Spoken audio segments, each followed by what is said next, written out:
Olá a todos, sejam bem-vindos ao curso Inglês Instrumental para concursos públicos. Meu nome é Alexandre Hartmann e nós vamos então estudar. Espero que você realmente acompanhe, se anime.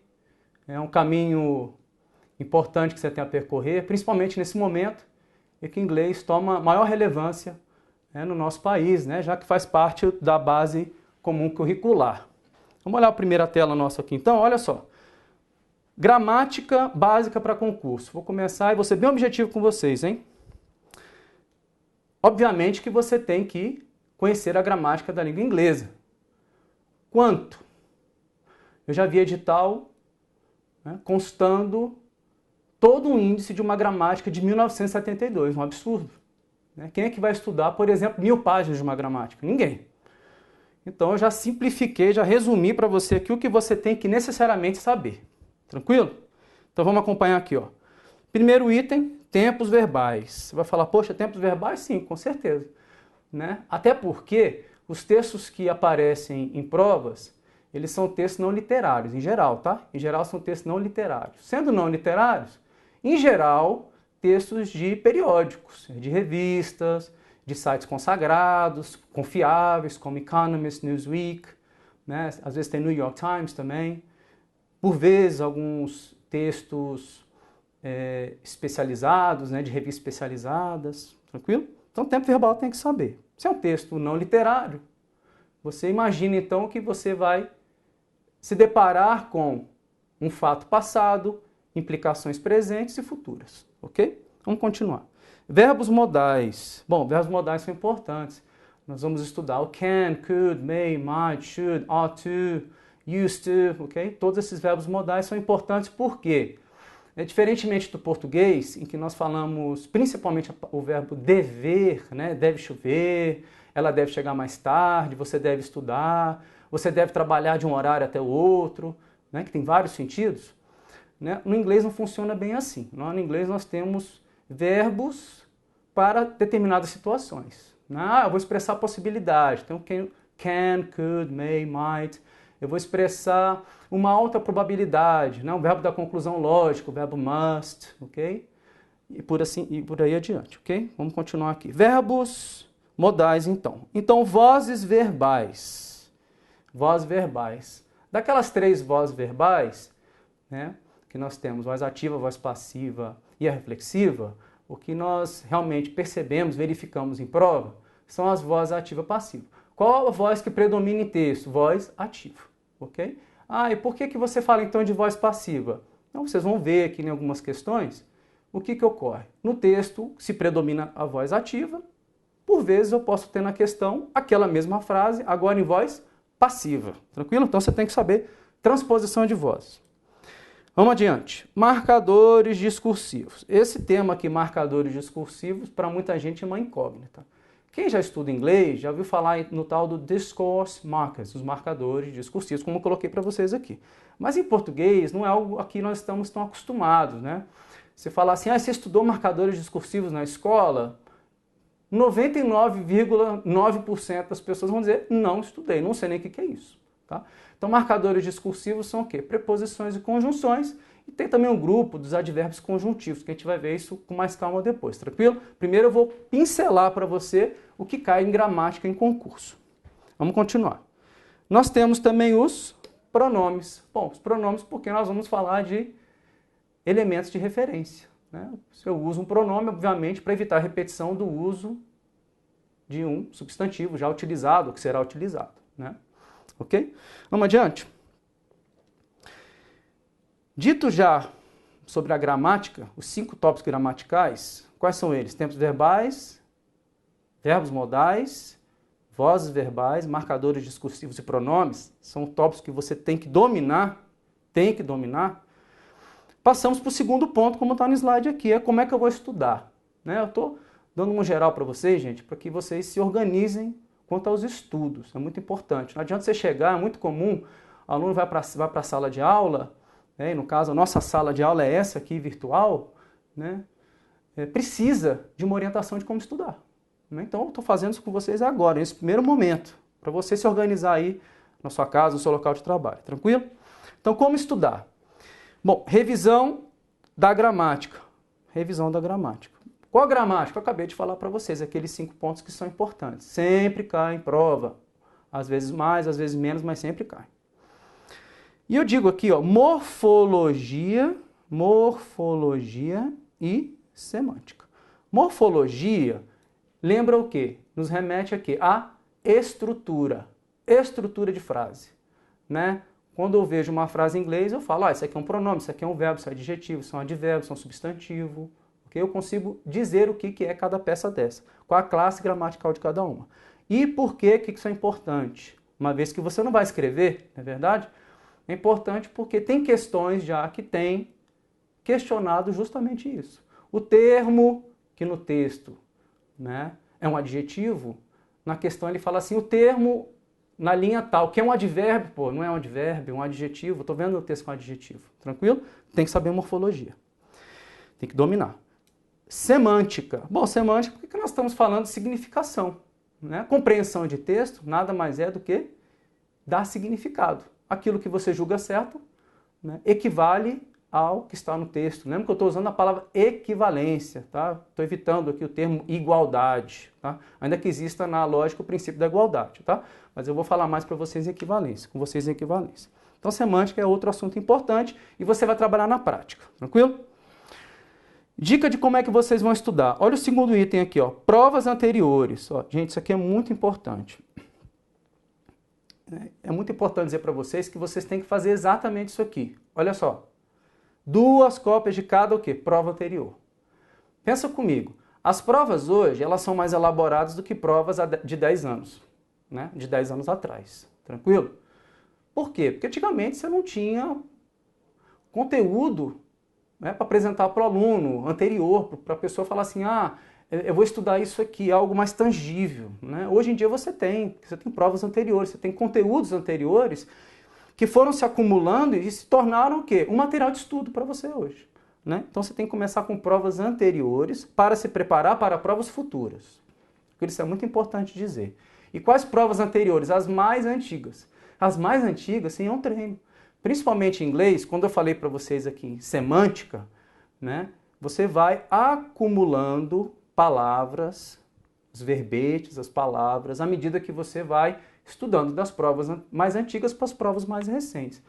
Vocês vão ver, vou explicando isso devagar para vocês, né, da importância disso aí, vocês expandirem o vocabulário, tá? Para vocês não terem surpresa na hora da prova. E eu boto aqui 2 cópias de cada prova. Poxa, 2 cópias de cada prova? Com certeza. Uma prova vai servir para você gabaritar e anotar. Você vai anotar tudo que você quiser. Dúvidas de palavras, estratégia de resolução, como eu falei, o próprio gabarito. E a segunda versão dessa prova, a segunda cópia dessa mesma prova, vai ser mantida em branco. Eu estou dando uma dica de estudo para você, ok? Você não precisa fazer assim, mas é uma orientação. Você deixa ela em branco e gabarita essa prova em branco em um caderno. Você vai datar, hoje é dia X, estou resolvendo essa prova aqui no dia X. Fiz aqui, gabaritei. Deixa eu ver se eu acertei. Vou comparar com a primeira cópia da prova, em que você tem um gabarito, as anotações. Você, por exemplo, de 10 itens errou 3, você fala, puxa, por que eu errei 3? Onde é que você vai verificar o seu erro? Na primeira prova anotada. Okay? Aí depois de 2, 3 dias você vai se organizar quanto aos estudos, você vai refazer essa prova. Né? Até você gabaritar por completo e ter assimilado as palavras que são cobradas, que foram cobradas naquela prova. Ok? Então 2 cópias para isso. Uma cópia para você gabaritar e comentar, anotar, e a segunda prova em branco, que será resolvida várias vezes, gabaritando em um caderno, colocando datas, até que você diga assim, já sei essas palavras, já gabaritei essa prova por completo, isso aqui eu já assimilei. E você vai fazer prova mais recente depois dessa mais antiga, correto? Então, como eu falei, olha aqui, ó, uma cópia, material de referência, tá aqui, ó, material de referência, minha bolinha tá andando aí de baixo, né? Na caneta aqui, ó. Comentários e gabaritos, certo? Eu vou ticando aqui o que a gente já estudou. E a outra cópia, ó, sempre em branco, gabaritar em um caderno. Só frisando com vocês. O objetivo, como eu falei, expandir vocabulário, várias vezes até memorizar. Vamos adiante? Uma pergunta que é feita muito para mim, e eu já fiz também para mim muitas vezes. Leio o texto ou não leio o texto? E a minha resposta para você é a seguinte: você decide. Se você tem facilidade, tem intimidade com a língua, já tem facilidade em entender, em compreender, em ler, etc., faça a leitura. Essa leitura é chamada de skimming. Eu vou mostrar no próximo slide para vocês aqui. Mas o importante é que você decide. Você decide. Por que eu falo você decide? Como eu acabei de falar. Se você sabe, ótimo. Se você tem dificuldade, você tem que treinar para a prova. Correto? Ah, não treinei para a prova. Gente, vocês acham que no dia da prova vocês vão dar conta de ler? Então você tem que adotar o quê? Uma estratégia. Eu estou aqui para apresentar a estratégia de resolução de prova para vocês. Como é que funciona, etc. Certo? Então, de novo, leia o texto, você decide. E você decide também por quê? Acompanha aqui comigo, ó. É estimado isso, viu? Para cada questão você tem 3 minutos. Já contado o tempo de leitura, como eu coloquei aqui, ó. Contado o tempo de leitura, 3 minutos para resolver uma questão. Significa dizer que, se você não estiver preparado para ler o texto com agilidade, compreendendo o assunto geral do texto, e você se perder nessa ânsia de ler o texto, você vai se complicar e vai acabar sendo desclassificado do concurso, ok? Então pensa bem e treine várias provas. A melhor forma de estudar para a prova de inglês vai ser resolvendo várias provas anteriores, várias vezes, simulando vocabulário e trabalhando estratégia. É como um atleta. Um atleta, ele sempre se prepara para uma competição.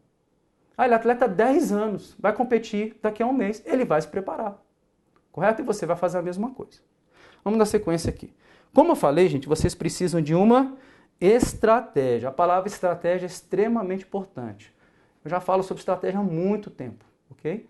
Extremamente importante. Você tem que saber, antes de chegar na prova, o que você vai fazer, como você vai proceder, o que você vai resolver, como você vai resolver, o que você vai deixar para segundo plano, o que você vai fazer primeiro. Extremamente importante isso aí, ok? E eu dou uma sugestão aqui, gente, que é o treino, né? Vai ser o nosso treino aqui nessas aulas, vai ser resolver as questões sem ler previamente o texto. Vamos testar, né? Vou mostrar para vocês qual a lógica, né, de você resolver as questões sem ler o texto. Tranquilo? Vamos adiante? Outro ponto importante, hein? Interpretando o edital. Extremamente importante. Muitos candidatos não leem o edital. Um erro grave. Você tem que ler o edital e dele tirar suas conclusões. Muitas vezes o edital é muito sucinto, infelizmente, mas acontece. Vou dar um exemplo para vocês. Tem edital que diz assim: língua inglesa, 2 pontos, interpretação de texto, ponto final. E o que você vai estudar? Vai ter que resolver provas anteriores da banca para entender o que significa interpretação de texto. Ok? E tem bancas que não, já dizem um monte de coisa, são vários itens, vários tópicos, falam de texto, falam de discurso, falam de gramática, falam de vocabulário, e você fala, e agora? Será que eu estudo isso tudo ou não? Né? A gente vai analisando isso aí de pouco, tranquilo? Bom, estamos aqui no nosso interpretando o edital, né? Um dos pontos abordados no edital é esse aqui, ó. Estratégias discursivas. Bom, discurso, o texto é um discurso, concorda? No nosso caso, é um texto não literário, é o nosso discurso. E eu tenho aqui a informação do edital. Diz assim, tipo de texto. No nosso caso aqui, o que prevalece é um artigo de um jornal, de uma revista, falando de atualidade, abordando temas atuais. Tranquilo? Em geral, os temas atuais, em prova, são aqueles que ocorrem, ou que ocorrerão, né? Você imagina que o edital vai ser daqui a 6 meses. Foi publicado, o edital publicou hoje. A prova daqui a 60 dias, 90 dias. O que é um assunto atual? Nesse intervalo de tempo entre a publicação do edital e o dia da sua prova, é a atualidade. Para a gente é assim, é a atualidade. Okay? Você vai constatar isso quando resolver provas. Você vai ver, eu fiz uma prova, por exemplo, em janeiro de 2017. O texto era lá de novembro de 2016, outubro de 2016, dezembro, improvável, ok? Mas pode ocorrer. Função e estruturas discursivas, marcadores de discurso, elementos de coesão. Vou resumir isso para vocês aqui. O que ele está falando é o seguinte, você tem um texto coeso e coerente, que foi adaptado pelo examinador, por quê? Porque, em geral, os textos desses periódicos, dessas revistas, desses sites de notícia que trazem atualidades, temas atuais, são textos muito longos, não vão ocupar uma prova de concurso com 3, 4 páginas, você concorda? Então ele vai ser adaptado. Agora, o importante é que o examinador ele vai procurar manter o quê? A coerência e a coesão.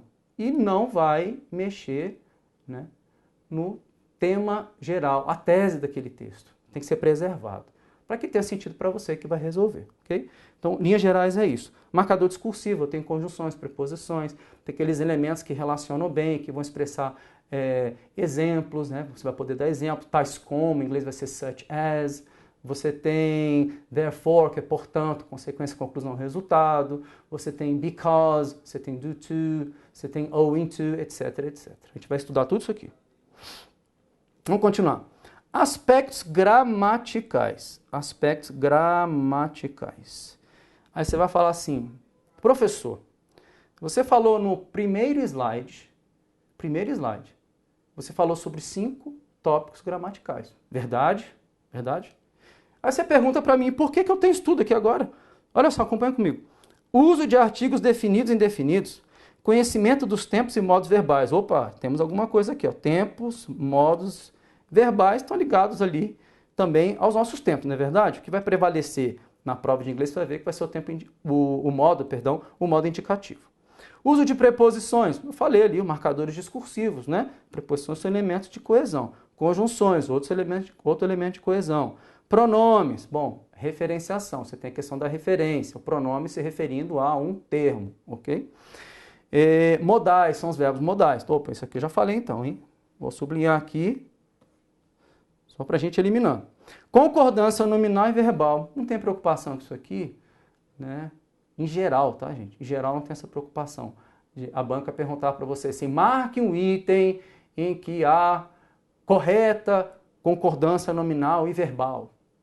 Difícil acontecer. Pode acontecer? Pode. Agora, difícil, ok? De qualquer forma, vamos estudar. Formação e classe de palavras. Acompanha aqui comigo. Isso é extremamente importante. Formação de palavras. O que ele está falando com formação de palavras? Está falando do prefixo, do sufixo. Bem simples em português. Legal e legal. Ah, e é um prefixo? Sim. Né? Qual o sentido? Qual o sentido, significado desse i? É não, não legal. Então, em inglês você também tem illegal, por exemplo. Okay? Então, vamos estudar prefixo e sufixo. Classes de palavras. Morfologia. Falei para vocês aqui. Morfologia. Continua. Relações de coordenação e subordinação. De novo, aqui ele está trabalhando com preposições e conjunções. Preposições e conjunções. Voz passiva. Vou sublinhar aqui, ó. Eu falei, não falei? Vozes verbais. Voz ativa, voz passiva. Ah, ele não colocou aqui voz ativa. Porque o que predomina em um texto? Isso é orientação dos manuais de estilo, inclusive. É a voz ativa. Ok? Então, a voz passiva aqui vai nos informar que, questões que vão cobrar o quê? A transposição, né, de uma voz ativa para passiva. E discurso direto e indireto é raro em prova, gente, mas pode acontecer sim. Vou explicar. No texto, você, por vezes, você tem uma citação direta. Ah, entrevistou um secretário de Estado. Ele disse alguma coisa entre aspas. Aquilo entre aspas na questão vem como o quê? Um discurso indireto. Então, isso pode acontecer em prova, tranquilo? Bom, você vai falar, o que ficou de fora aqui? Professor, tem uns artigos definidos e indefinidos, tranquilo, são os determinantes. Concordância nominal e verbal, falei que vocês não têm que se preocupar. A prova traz isso de modo bem feito, bem organizado, bem coerente. Ok? E vamos adiante, vamos tocar o barco. Estratégia de leitura, importante aqui. Hein? Então aqui nós vimos gramática, tipo de texto, quando falou de discurso, e agora temos estratégia de leitura. O que são estratégias de leitura? Ele está nos remetendo aqui ao quê? Inglês instrumental. Leitura em busca da ideia geral do texto. Leitura em busca das ideias secundárias. Ok? Primeiro item, olha, acompanha comigo aqui. Ó. Compreensão geral do texto. Compreensão geral do texto, em inglês instrumental, tem algo chamado skimming. Vou falar para vocês aqui. Skimming é uma leitura superficial do texto, rápida, em que você faz aquela leitura mesmo para saber, o texto está falando do quê? Sem você se apegar a particularidades, a pormenores, ok? Continua. Reconhecimento de informações específicas. Isso é muito importante, principalmente na resolução de questão. Eu vou explicar para vocês como é que vai funcionar. Segura aí. Mas isso é extremamente importante. As informações específicas vão nos ajudar a localizar a frase que foi selecionada pelo examinador para a elaboração da questão. Okay? Capacidade de análise e síntese. Olha, capacidade de análise e síntese. Muitas vezes você lê um parágrafo do texto e aí vem a questão com 2, 3 linhas, né? Ou às vezes com uma linha. Você tem que ter a capacidade de quê? De ler aquele parágrafo e pegar a síntese, pegar a ideia principal daquele parágrafo para que você possa raciocinar com rapidez. Ok? Vou explicar também depois. Inferência e predição. Bom, inferência e predição aqui, ele está falando da interpretação de texto, certo? Inferência. É aquilo que não... pode estar expresso no texto, obviamente, mas quando você fala de inferência, é aquilo que não está escrito, né, gente? É aquilo que, olha, o que eu consigo tirar dessa frase aqui que está no texto. Tranquilo? Essa é a ideia de inferência. Okay? Predição, a gente vai ver também, a partir dos próprios elementos que são postos no discurso, você consegue predizer algo, né? Segura um pouquinho. Reconhecimento do vocabulário mais frequente em textos não literários. De novo, ó, textos não literários. Estou reforçando esse não literário aqui, gente, porque, como eu falei para vocês, é o texto que é selecionado para as provas em geral. Em geral. Ok? Que quando fala vocabulário mais frequente, muito legal essa dica aqui, gente. O que é o vocabulário mais frequente? São aquelas palavras que ocorreram em provas anteriores. Falei devagar assim para você entender. Ok? Que ocorreram em provas anteriores. Por isso, de novo, o que eu tenho que insistir? Faça várias vezes as provas anteriores. Várias vezes. Até você enjoar. Ok? Porque na hora que você enjoar, gente, você guardou tudo. Ótimo, você ganhando. Continua. Palavras cognatas. Né? Aquelas palavras que parecem e são. Bem simples, gente. Information. Information, pelo som, talvez nem tanto, né? Mas pela escrita, né? Você falar, information em português é informação, uma palavra cognata. E por fim, falsos cognatos. Falsos cognatos parece, mas não é. Parecem, mas não são.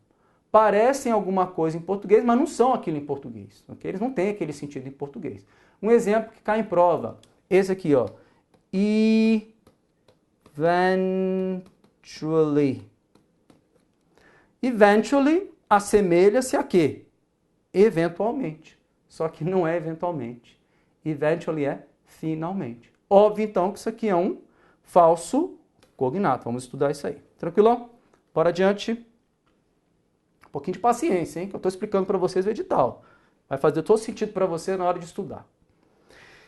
Estratégia de leitura. Vamos lá, então. Vamos pegar agora o que nós vimos no slide anterior. Vamos quebrar um pouquinho aqui. Eu vou repetir um pouco, mas não é ruim não. Você vai sair ganhando. Primeiro item aqui de estratégia de leitura. Acompanha comigo aqui, ó. Compreensão geral do texto. É o quê? Eu falei para vocês do skimming. O que é skimming? Aquela leitura superficial. Faz aquela leitura descomprometida, sabe, gente? Aquela leitura só para você saber do que está falando mesmo. Tranquilo? Quem já está acostumado consegue perceber a tese no primeiro parágrafo. Vai falar sobre isso aqui. Okay? Segundo item. Reconhecimento de informações específicas. Olha, eu não falei essa palavra, mas coloquei aqui para você, ó, o tal do scanning.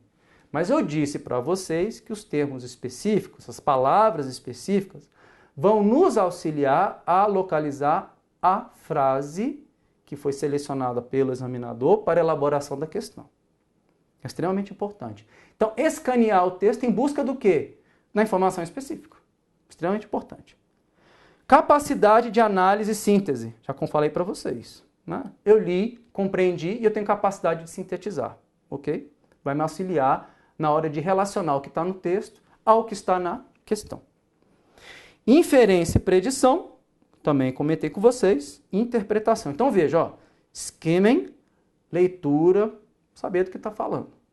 Scanning é uma forma, okay, uma estratégia para você achar a frase no texto que foi selecionado pelo examinador para elaborar a questão. Compreensão de texto, óbvio, né, gente? Você tem que compreender o que está escrito, certo? É o que está escrito, o que está posto. posto para você ali. Interpretação são as entrelinhas, é aquilo que você consegue deduzir do que está escrito, ok? E por fim nós temos aqui, ó, reconhecimento do vocabulário mais frequente em textos não literários. Sinônimos. Aí você vai falar sinônimos. O que eu falei para você? Você começa a resolver provas anteriores até as mais recentes. Qual o objetivo? Estratégia e expansão do vocabulário. Estratégia, assimilação de palavras. Estratégia, assimilação de palavras.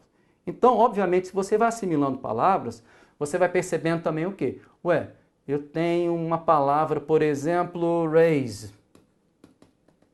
que foi utilizada em uma prova mais antiga. Vamos dar um exemplo assim. Raise é o quê? Aumentar. Aí eu vi raise, já guardei, que raise é aumentar. Já guardei. Obviamente que a banca não vai manter sempre o raise, né, gente? Então vem com outro verbo, por exemplo, tá? Trabalhando como verbo aqui, ó. Increase. Opa. Increase. Aí você fala, pô, increase eu não sabia, não. Aí você vai no dicionário, poxa, increase tem como sinônimo o quê? Raise. Eu estou usando um sinal de igual. Agora, por favor, eu não estou aqui falando em sinônimos perfeitos. Não vou falar disso aí, ok? Não siga essa linha. Tranquilo? Então, nós temos aqui que increase e raise são sinônimos ou análogos, tá certo? Isso é extremamente importante. Então, você tem que assimilar essas palavras e você vai percebendo, então, que, opa, essas palavras são sinônimos, são análogos. Assim, você vai construindo o seu próprio glossário. Okay? Vai construindo, né, aquele conjunto de palavras que vão servir de base para você resolver provas. Então, o que é extremamente importante, gente? Estratégia e, que mais? Vocabulário. Estratégia e vocabulário. A gramática já estou colocando dentro do vocabulário. Tudo bem, gente? Tranquilo? Vamos dar uma pausa para o café, depois a gente continua no próximo módulo.